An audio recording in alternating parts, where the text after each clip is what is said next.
Alexander Volkov suffered what has to be the most frustrating loss of his career on Saturday when he dropped a unanimous decision to Curtis Blaydes in the UFC on ESPN 11 main event.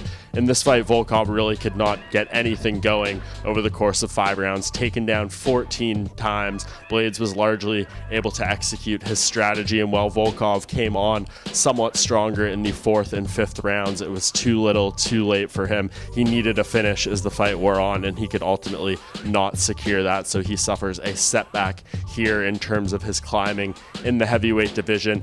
Prior to this fight, Volkov had done some great work in the UFC, 5-1 with his only defeat coming against Derek Lewis in a crazy all-time come-from-behind victory by Lewis in that bout. Other than that, he had not suffered a defeat in the octagon up until this night, and while going 25 minutes against Blaydes will be a valuable experience for him, he will have to go back to the drawing board and take another fight out there and start to reclimb up the heavyweight division. If you look at the landscape of the weight class, I think a matchup that would make sense for him would be against Walt Harris, who is coming off a main event loss of his own to Alistair Overeem in May. I think that matchup makes a lot of sense. Two guys, of course, ranked in the upper tier of the division, but coming off defeats. Who could rebound? Who could get back on track in this division?